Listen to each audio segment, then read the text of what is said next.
DJ বাপি presentation. আর আমাকে বলতে পারো কি প্রভু, আমি তোমাকে কি বলবো? কি বলবে জানো?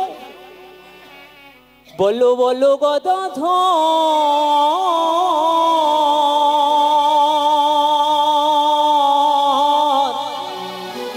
বলো বলো গদাধর,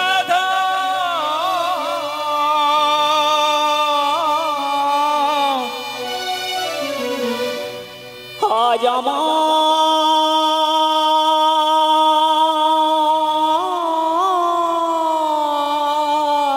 কি হলো?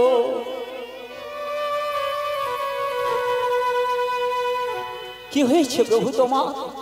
তোমার কি হয়েছে? কি হয়েছে শুনবে? আবার আকাশে কৃষ্ণ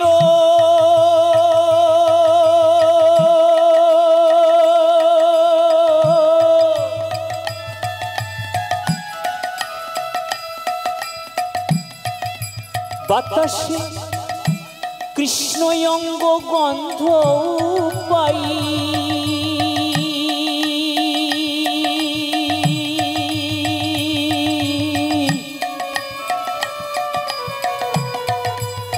বলো বলো বলো বলো বলো গদাধর।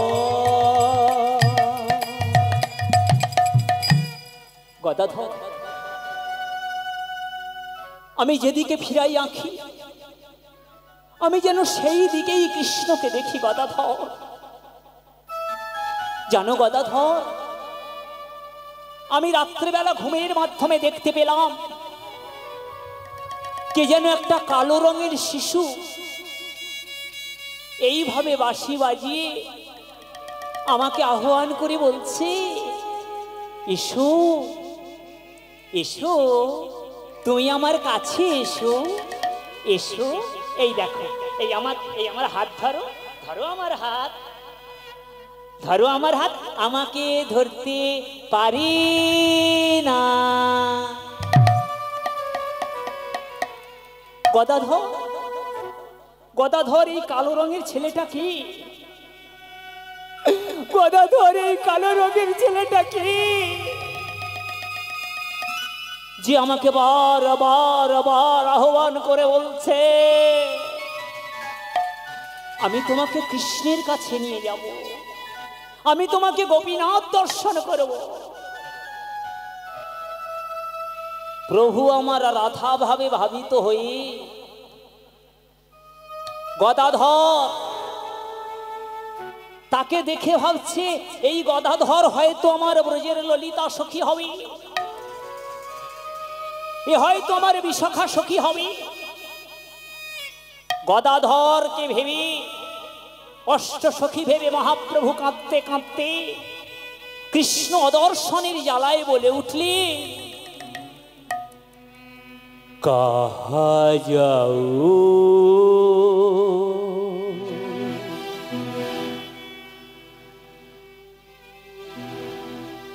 এই যে বৈষ্ণব পদাবলী, এটাকে বলা হয় ব্রজবুলি ভাষা।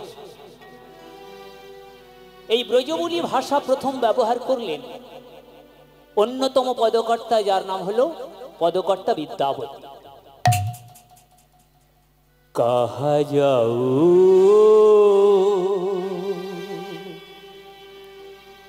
কাহা করু,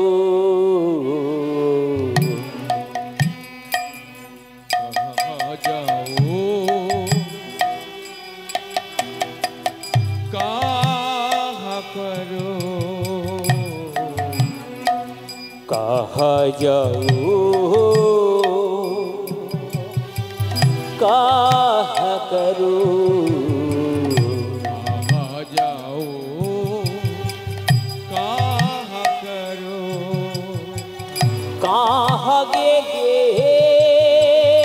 কৃষ্ণ পায়ো, কাহা গেলে কৃষ্ণ পাইব, কৃষ্ণ বিনা না রয় প্রাণ, না রয় প্রাণ, না রয় প্রাণ। কাহা যাও কাহা করো, কাহা যাও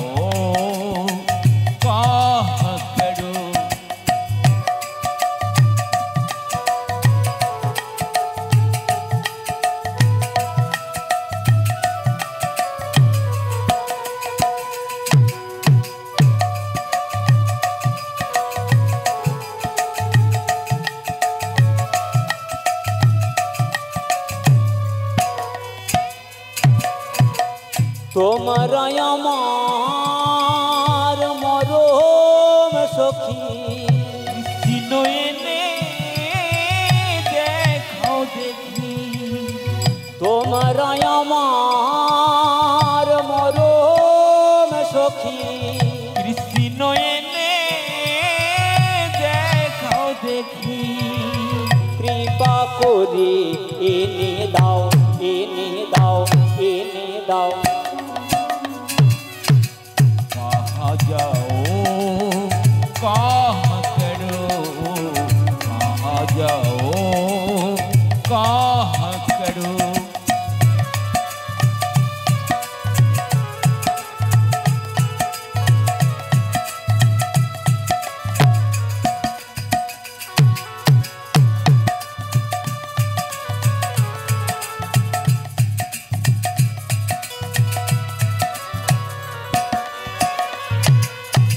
করো জড়ি মিনতি করি এনে দাও বংশীধারী করো জড়ি মিনতি করি এনে দাও বংশীধারী কৃপা করে এনে দাও এনে দাও এনে দাও कहाँ जाओ कहाँ करो कहाँ जाओ कहाँ करो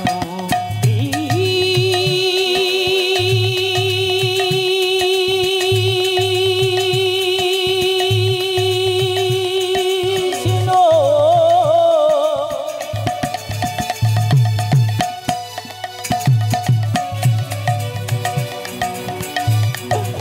আমায় দেখা দাও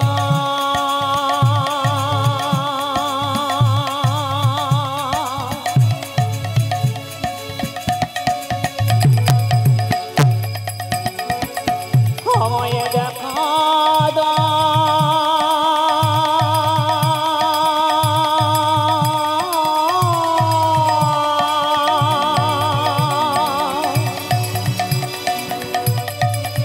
হে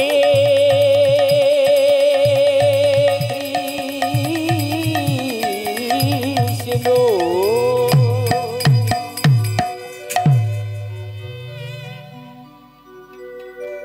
ও মায়েরা ঠিক এমন সময় হলো কিনা কোথা থেকে চারজন ভক্ত এসে আজকে মহাপ্রভুর সামনে পথ আগলে দাঁড়িয়েছে। তারা কারা?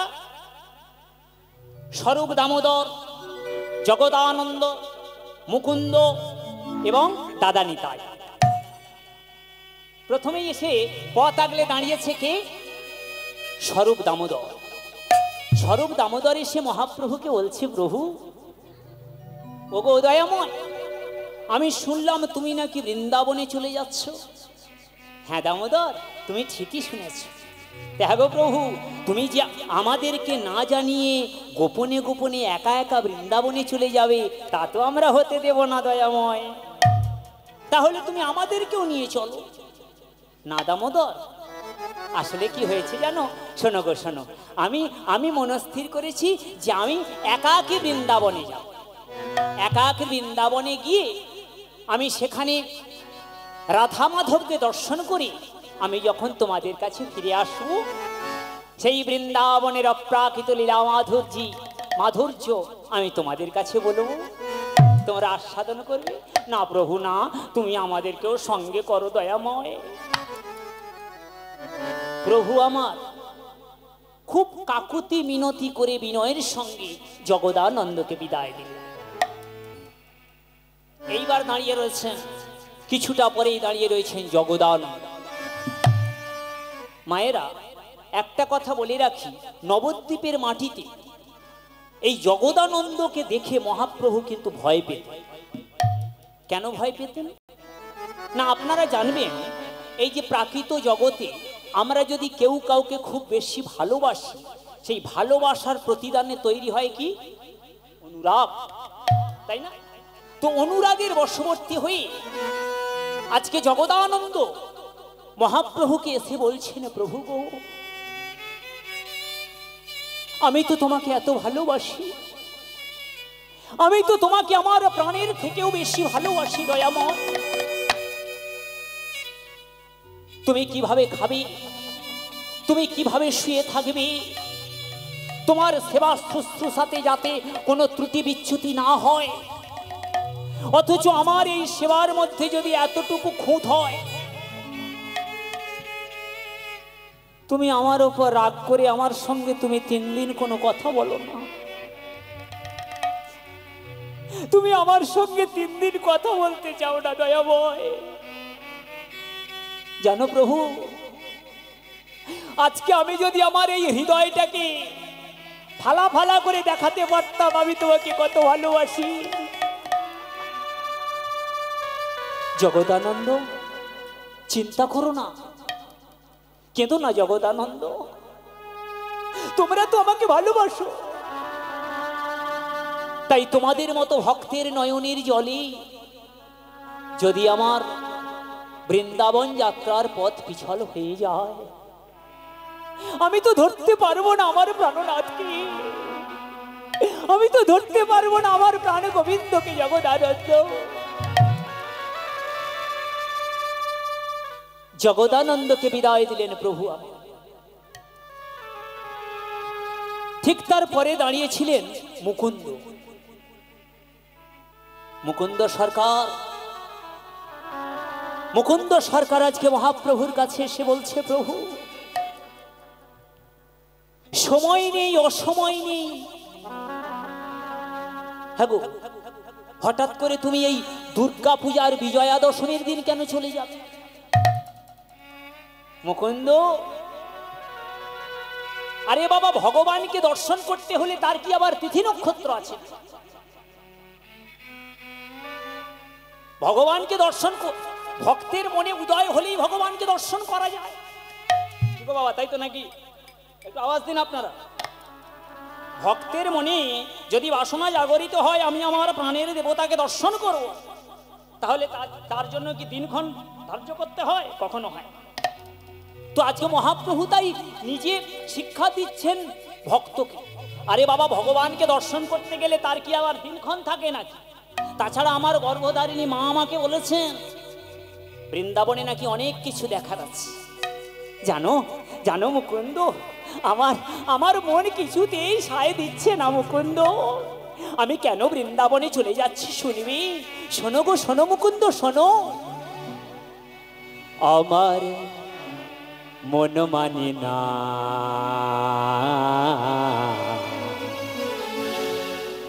আমি যাব বৃন্দাবনে। আমার মন মানে না,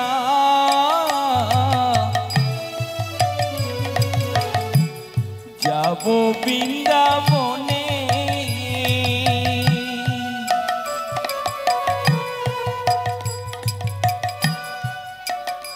আমার মন মানে না, যাব বৃন্দাবনে। আমার মন মানে না,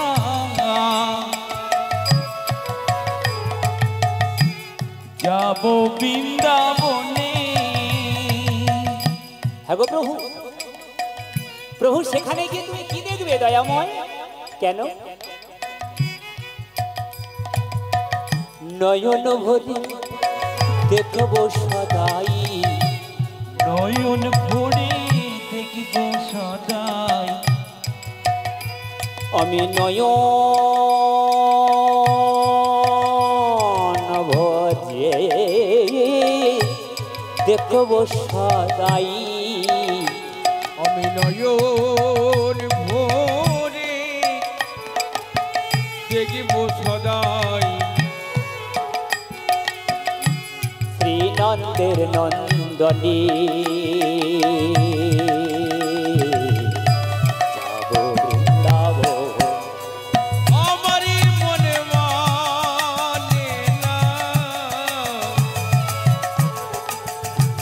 যাব বৃন্দাবনে।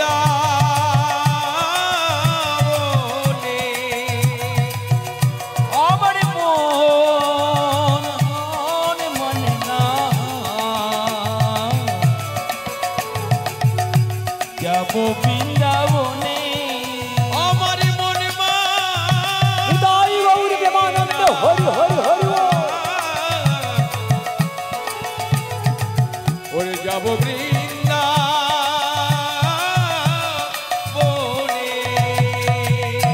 সর্বনাশ কি সর্বনাশ দেখা গো প্রভু বৃন্দাবন এত দূর পথ সেখানে তুমি পথঘাট চেনো না তোমাকে কেউ চেনে না তো সেখানে গিয়ে তোমাকে কে দেখাবে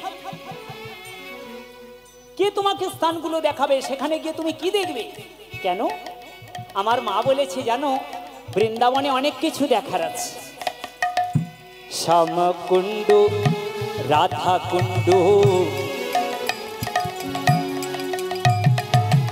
কে গেছেন বৃন্দাবনে হাত তুলুন কে বৃন্দাবনে গেছেন হাত তুলুন বাবা বৃন্দাবন ধাম কি গিরি গোবর্ধন ধারী কি রাধা রানী কি চাণক্যমণি বলছে চাণক্যমণির নাম আপনারা শুনেছেন সেই চাণক্য বলছেন হরিপদে থাকলে মন এই হৃদয় মাঝেও বৃন্দাবন শ্যামকুণ্ড রাধা কুণ্ড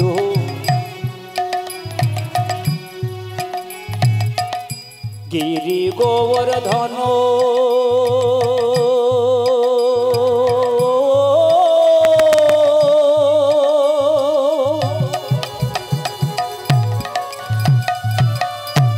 নয়নে হেরিব সদা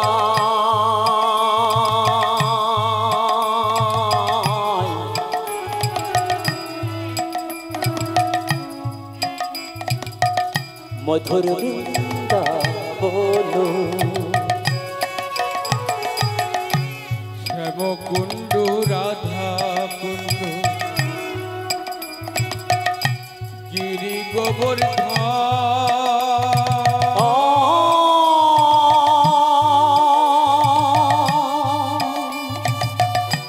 নয়নে ঘেরিব সদা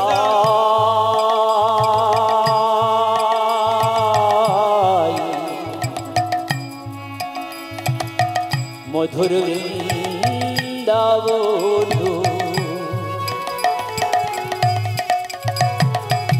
ব্রজের ধুলি মাখবো গায়ে ব্রজের ধুলি মাখবো গায়ে আমি ব্রজের ব্রজের ব্রজের ব্রজের ব্রজের ধুলি মাখবো গায়ে ব্রজের ধুলি মাখবো গায়ে রাধা রাধা বলে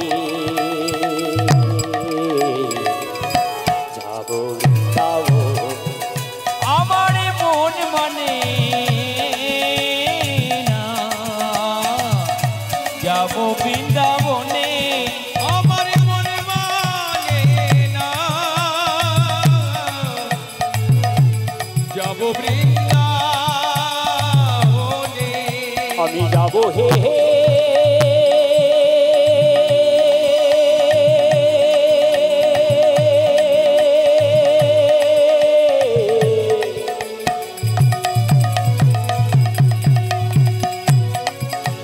আমি বৃন্দাবনে যাব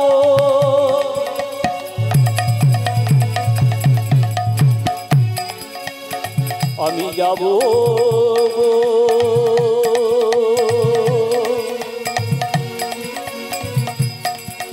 আমি বৃন্দাবনে যাব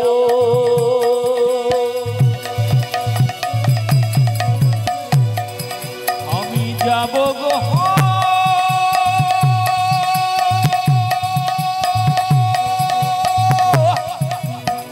হরি হরি আমি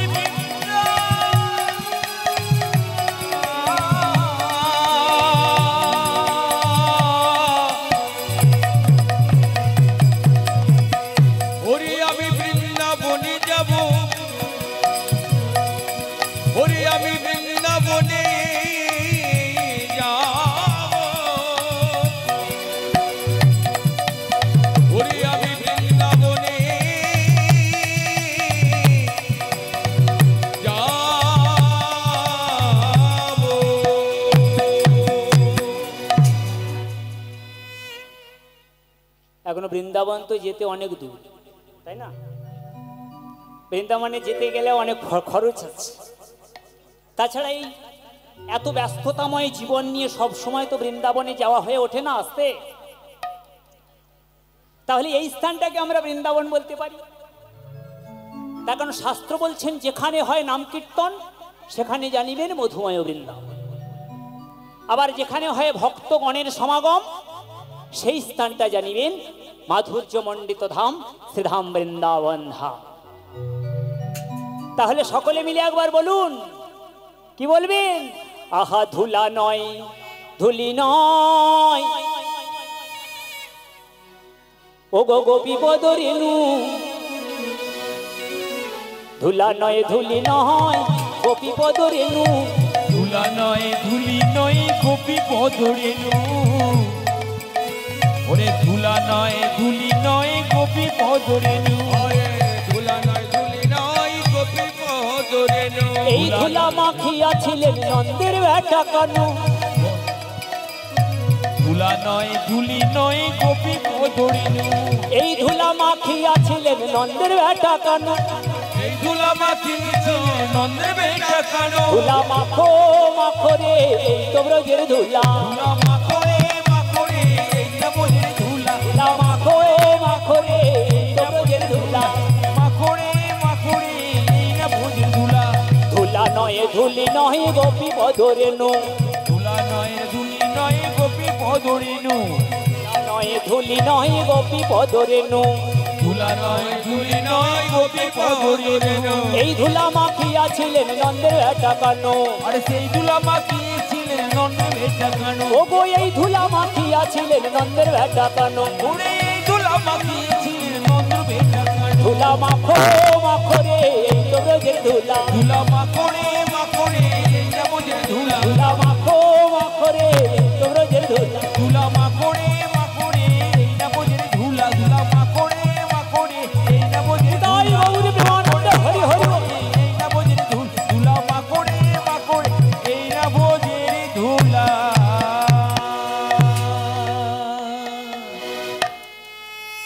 আচ্ছা সাউন্ড ভাইকে একটু অনুরোধ করবো, এই অর্গানের প্রেশারটা নিচ্ছে না, একটু যদি সম্ভব হয়।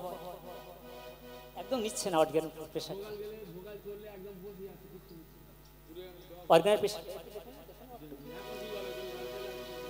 মানে গানটা চললে এটা নিচ্ছে না, যদি একটু চেষ্টা করুন। যাই হোক। তাহলে মুকুন্দকে বিদায় দিলেন প্রভু আমার।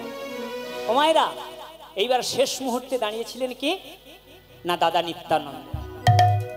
নিত্যানন্দ প্রভু দূর থেকে বলছেন, কিরে নিমাই নিমাই,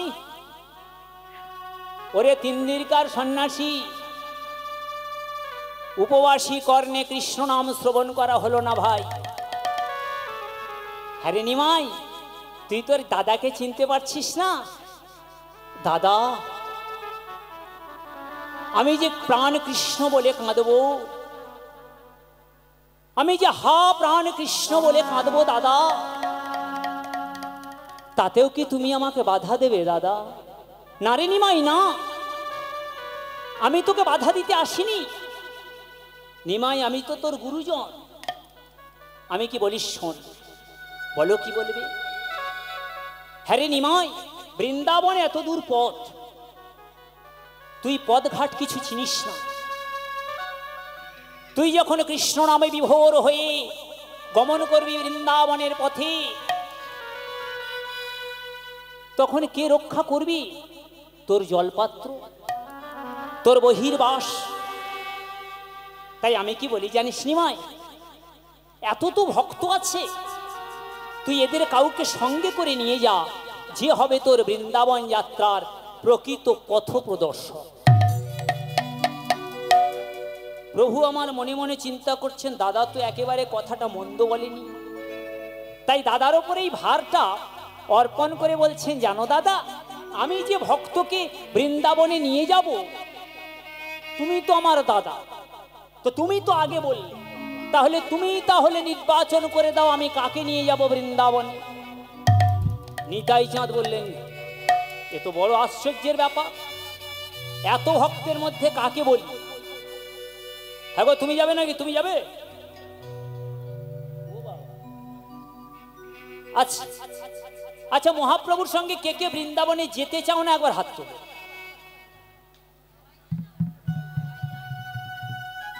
ও সবাই যেতে আছে। তাহলে আর একটা কথা বলি, যারা যারা আমার কীর্তনটা শুনছো না তারা একবার হাত তুলো। তাহলে সবাই শুনছে। নিতাই চাঁদ দেখছে, ও বাবা ভক্ত কোথাও, ভক্ত হওয়া শক্ত। পণ্ডিত রইল বসে, গাছের ফল গাছে রইল, বৃন্ত পড়ল খসে। তাই নিতাই চাঁদ একটা একটা করে দেখছেন প্রকৃত ভক্ত কি, একটা একটা করে দেখছেন। দেখতে দেখতে দেখতে দেখতে চারিদিকে তাকাচ্ছেন কাকে পাঠানো যায় মহাপ্রভুর সঙ্গে বৃন্দাবন। নিরীক্ষণ করেন নিতাই ভক্তেরও সাক্ষাতে, কাহাকে পাঠাইব আমি প্রভুর সহিত। নিরীক্ষণ করে নিতাই ভক্তেরও সাক্ষাতে, কাকে পাঠাইব আমি প্রভুর সহিত। নিরীক্ষণ করে নিতাই ভক্তেরও সাক্ষাতে, কাহাকে পাঠাইব আমি প্রভুর সহিত। নিরীক্ষণ করে নিতাই ভক্তেরও সাক্ষাতে, কাকে পাঠাইব আমি প্রভুর সহিত। পিছনেতে আছো যে বাহা এসো এখানে, পেছনেতে আছে যে বা এসো এইখানে। ওই পিছনেতে আছো যে বা এসো এখানে, পিছনেতে আছে যে বা এসো এইখানে। যে নাম শুনে তখন সবাই ভাবে মনে মনে, ওই নাম শুনে তখন সবাই ভাবে মনে মনে। ও নাম শুনে তখন সবাই ভাবে মনে মনে, ওই নাম শুনে তখন সবাই ভাবে মনে মনে। বোধয় হব আমি, কোথায় হব আমি, বোধয় হব আমি, কোথায় হব আমি। মহাপ্রভুর সেবার লাগি বোধয় হব আমি। মহাপ্রভুর সেবায় লাগি কোথায় হব আমি। নাম শুনে তখন সবাই ভাবে মনে মনে, আরে নাম শুনি তখন সবাই ভাবে মনে মনে। প্রকৃত ভক্তকে খুঁজে পাওয়া যাচ্ছে। আপনাদের একটা কথা বলি, ভক্ত আসবে কোথা থেকে? সমাজ ব্যবস্থাটা হয়ে গেছে বিপরীত অবস্থা। এই তো ইউটিউব চ্যানেল চলছে, এই কথাটাকে ভাইরাল করা হোক। বর্তমান হরিসভার মঞ্চে দাঁড়িয়ে যে কীর্তনিয়া ব্রাহ্মণদেরকে বেশি গালাগাল দিতে পারবে সে সব থেকে বড় কীর্তনিয়া।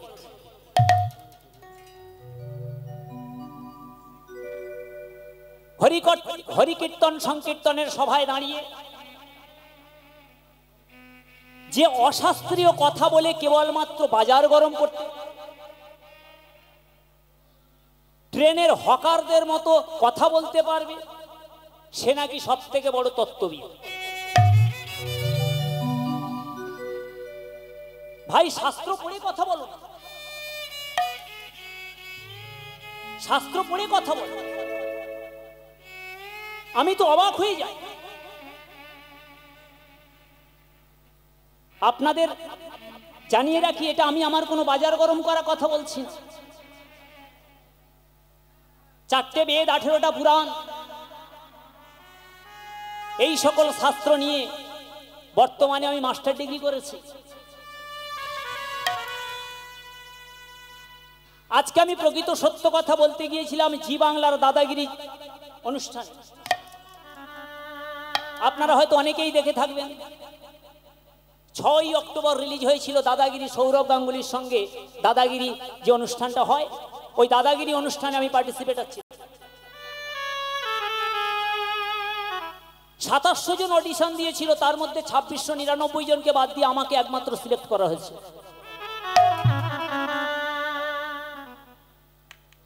তার কারণ আমি সেখানে বলেছিলাম, দাদা তো এত শাস্ত্রীয় প্রশ্নোত্তর পর্ব করেন, আমি দাদার সঙ্গে শাস্ত্রীয় প্রশ্নোত্তর পর্বে ডিবেট করতে চাই। অবাক হয়ে যায় বর্তমান সময়ের এই সকল কীর্তনিয়াদের কীর্তন শুনে। কোনো রসের কথা নেই, রাধারানীর কোনো প্রেমের কথা নেই। কে বলছে নারকেলের কটা ফুটো থাকে, কে বলছে শোয়ার সময় জুতো কোথায় রাখতে হবে? এটা কি কোনো তত্ত্ব কথা হলো? কে বলছে উলু দাও, উ মানে কৃষ্ণ, লু মানে রাধা? আরে ভাই পেলি কোথায়? শাস্ত্র পড়ে কথা বল। কে বলছে তুলসী গাছে নাকি বাজ পড়ে না? শাস্ত্র তো জানতে হবে। প্রত্যেকটা শাস্ত্রের কি থাকে? একটা প্রশংসা বাক্য থাকে। আপনারা শুনে রাখুন, আপনারা যদি আদ্যাস্তোত্র পাঠ করে থাকেন সেখানে কি বলা হয়েছে? সেখানে বলা হচ্ছে শৃণুবৎস প্রবক্ষ্যামি আদ্যাস্তোত্রং মহাফলম यः पठेत सततं भक्त्या स एव विष्णुवल्लभः मृत्युव्याधि भयं तस्य नास्ति किञ्चित् कलौ युगे अपुत्रो लभते पुत्रं त्रिवक्त्रं श्रवणं जरि।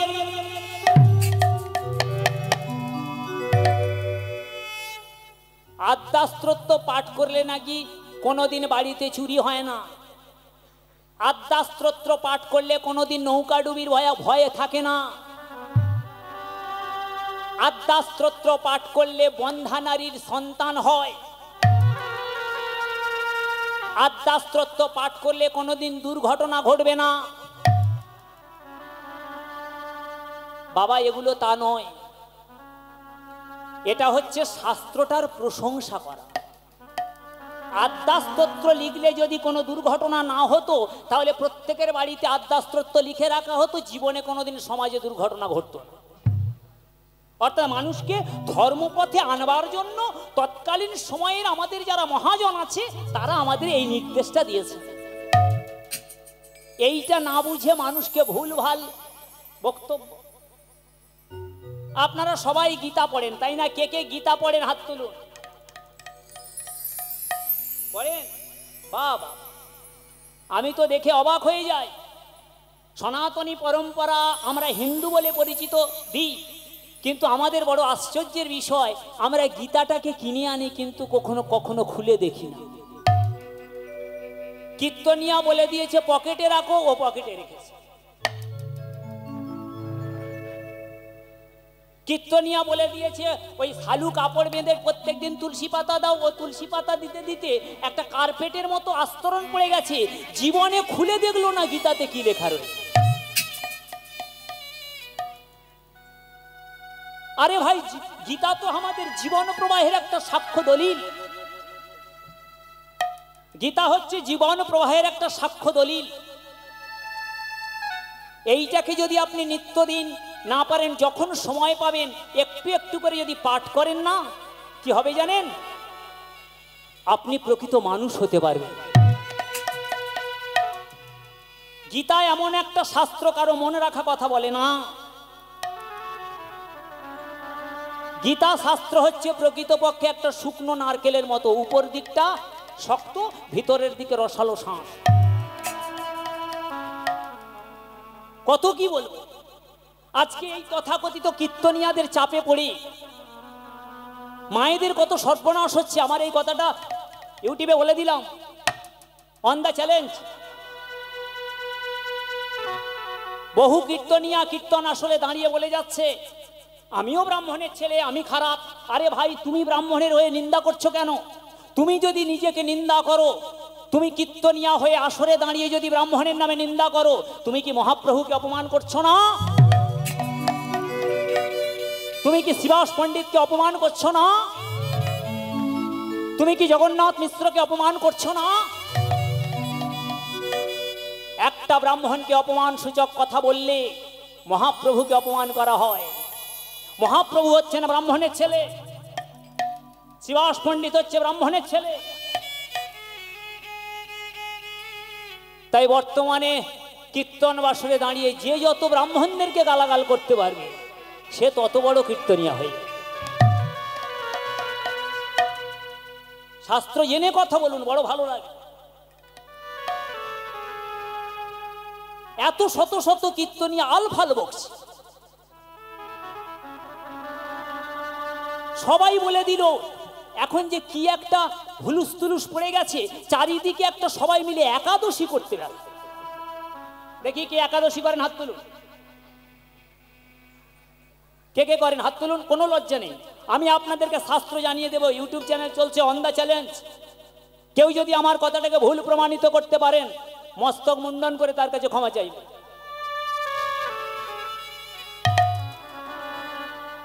শুনে রাখুন মায়েরা, শাস্ত্র বলছেন কোন সধবা নারী অর্থাৎ তার স্বামীর জীবিতাবস্থায় কোন নারী যদি একাদশা ইত্যাদি অর্থাৎ একাদশী ইত্যাদি বার ব্রত করে, তাহলে কি হয়? প্রকৃতপক্ষে সে তার স্বামীর মৃত্যু কামনা করে এবং নিজে কিন্তু নরকগামী হয়।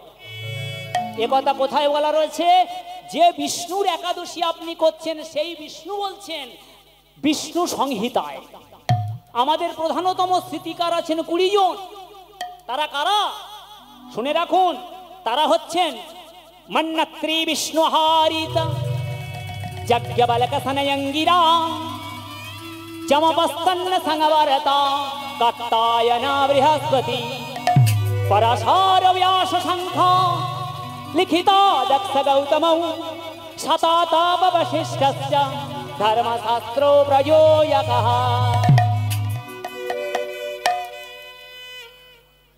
मन्नत्री विष्णुहारीत यज्ञबलक सनैंगिरा जमापस्तन्न संवर्ता कर्तायन बृहस्पति पराशरो व्यास शंखा लिखिता दक्ष गौतमौ शतातप वशिष्ठश्च धर्मशास्त्रो प्रयोजका।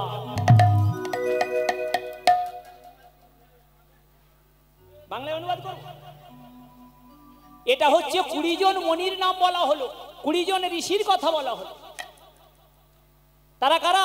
প্রথম হচ্ছে মনু, মন্নত্রী অর্থাৎ অত্রি, তাহলে মনু অত্রি। মন্নত্রী বিষ্ণু, মন্নত্রী বিষ্ণু, তাহলে মনু অত্রি বিষ্ণু। এইভাবে 20 জন স্মৃতিকার আছেন। এই 20 জন স্মৃতিকার, তাদের মধ্যে বিষ্ণু যার একাদশী করছে তিনি বলছেন যে স্বামীর জীবিতাবস্থায় কোনো নারী যদি কোনো বারব্রত উপবাস আদি করে, তাহলে তিনি কিন্তু নরকগামী হবেন এবং তিনি তার স্বামীর মৃত্যু কামনা করবেন। আবার কে বলছে? অত্রি সংহিতায়, অত্রি সংহিতার প্রথম অধ্যায়ে মুনিবর অত্রি তিনি বলছেন ওই একই কথা। উৎপল বাবু, আপনি তো মুনি ঋষিদের কথা বললেন, স্মৃতির কথা বললেন, একটা পুরাণ থেকে প্রমাণ দিতে পারবেন? নিশ্চয়ই পারবো। আমি খুব দৃঢ়কণ্ঠে বলছি, বৃহৎ ধর্মপুরাণ, এই বৃহৎ ধর্মপুরাণের উত্তরখণ্ডে দেখবেন সেখানে বলা রয়েছে সধবা নারীর কোনো বারব্রত উপবাস আদি নয়। তাহলে বর্তমান সমাজে দাঁড়িয়ে যে সকল কীর্তনিয়া মায়েদেরকে একাদশীর ব্রত করাচ্ছে, এরা কারা ভাই? আমি তো এখনো বারবার একই কথা বলছি, ইউটিউব চ্যানেল চলছে, প্রমাণ করবেন আমার সঙ্গে, আমি দাঁড়িয়ে চ্যালেঞ্জ করতে প্রস্তুত। শাস্ত্র কাকে বলে জানতে হবে। কোনো একটা সংঘ একটা বই লিখে দিয়েছে, এটা শাস্ত্র নয়। আমি উৎপল চক্রবর্তী একটা বই লিখে দিয়েছি, এটা শাস্ত্র নয়। রামশ্যাম ঘনশ্যাম একটা বই লিখে দিয়েছে, এটা শাস্ত্র নয়। শাস্ত্র কাকে বলবো? শাস্ত্র হচ্ছে 18টা পুরাণ, শাস্ত্র হচ্ছে 4টে বেদ, শাস্ত্র হচ্ছে মুনি ঋষিদের কথা যেখানে লেখা রয়েছে সেটা হলো শাস্ত্র। ওই কোন মঠ বলে দিয়ে গেছে একাদশী করো, ওটা কোনো শাস্ত্র বাক্য নয়। আমি এর আগেই বলেছি, ভগবান গীতাতে বলছেন 16তম অধ্যায়ের 24 সংখ্যক শ্লোক, আমার কথাগুলো মিলিয়ে নেবেন। সেখানে ভগবান বলছেন তস্মাৎ শাস্ত্রং প্রমাণন্তে কার্যাকার্য ব্যবস্থিতৌ জ্ঞাত্বা শাস্ত্র বিধানক্তং কর্ম কর্তু মিহারহসি। অর্থাৎ প্রাকৃত জগতে আমরা কি করব আর কি করব না তার একমাত্র উপদেশটা কিন্তু শাস্ত্র, কারো মুখের কথা নয়, কারো মুখের কথা চলবে না।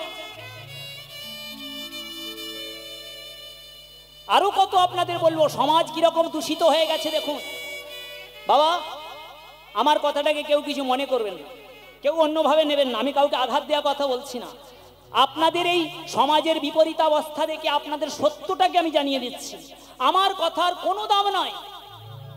কথার দাম শাস্ত্র। আমি যে কথা বলছি যদি শাস্ত্রে থাকে মানবেন, যদি না থাকে মানবেন না। কীর্তনিয়াকে জিজ্ঞাসা করবেন আপনি পেলেন কোথায়, আপনি বলবেন উৎপল বাবু বলে গেছে। স্বামী স্ত্রী করা যাবে না, সতী নারীর অর্থাৎ সধবা নারীর একমাত্র ব্রত হলো স্বামীর সেবা করা।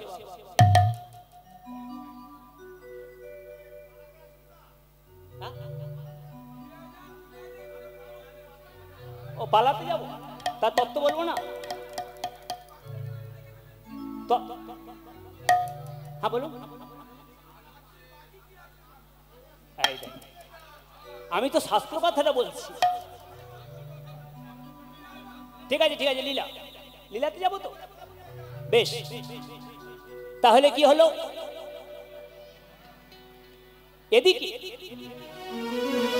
নিত্যানন্দ প্রভু দেখলেন পিছন দিকে এক ভক্ত দাঁড়িয়ে রয়েছে। ওই ভক্ত নিজেকে বড় ভাগ্যবান বলে মনে করি, ওই ভক্ত নিজেকে বড় ভাগ্যবান বলে মনে করি নিতাই চাঁদের উদ্দেশ্যে বলছেন, ওগো প্রভু। আস্তে আস্তে বাবা কথা বলছেন কেন? হ্যাঁ হ্যাঁ কি বলুন, আস্তে আস্তে হ্যাঁ বলুন। আমি কোন কথাটা ভুল বলছি?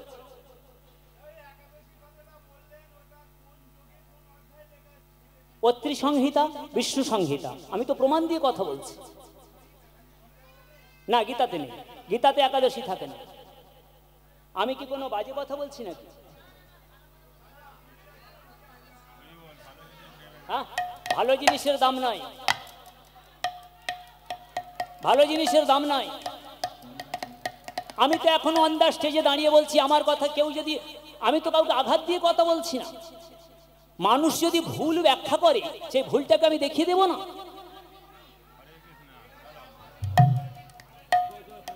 ভালো জিনিসের মূল্য না।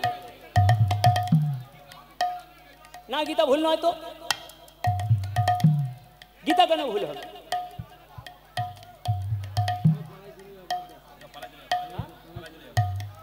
ঠিক আছে আমি পালা করছি, পালা করছি। মহাপ্রভু নিত্যানন্দ প্রভু দেখলেন পিছনে এক ভক্ত দাঁড়িয়ে রয়েছে।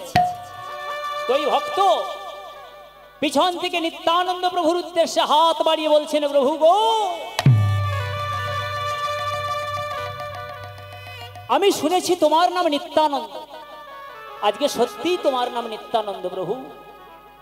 আজকে তাই তোমাকে দেখে আমার কি বলতে ইচ্ছা করছে জানো প্রভু? আজকে আমার বলতে ইচ্ছা করছি, আমি শুনেছি হে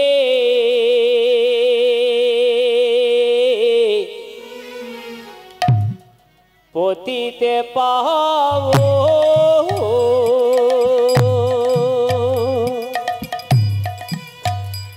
আমি শুনেছি হে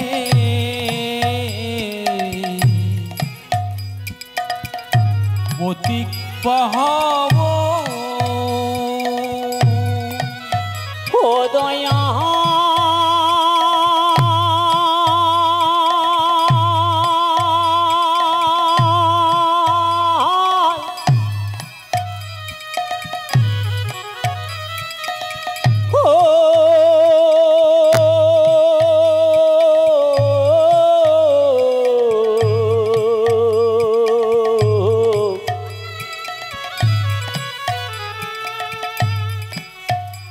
দয়া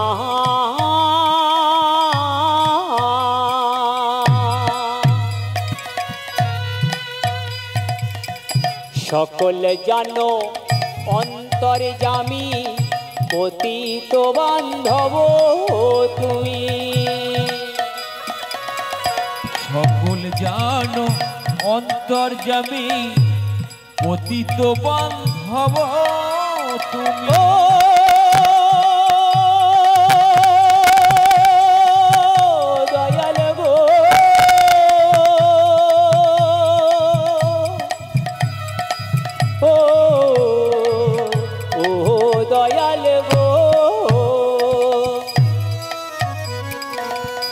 সকল জানো অন্তর্যামী পতিত বান্ধব তুমি।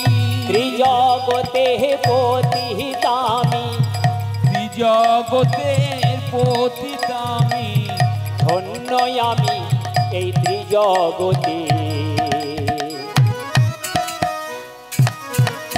কৃপা করে লয়ে চলো আমারে ও দয়া।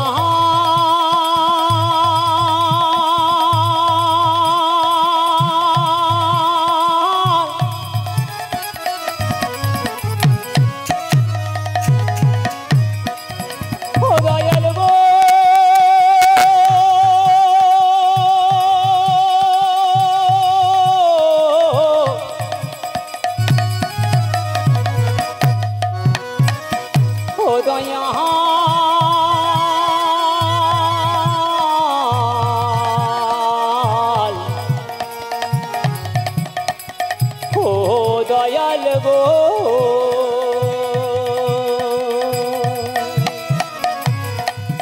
দয়াল গো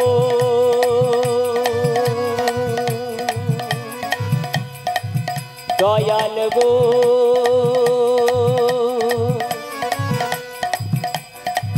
দয়াল গো।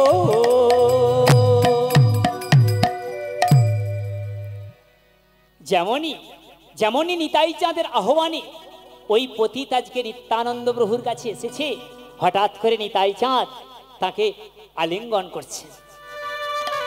হ্যাঁ গো, তোমার নাম কি?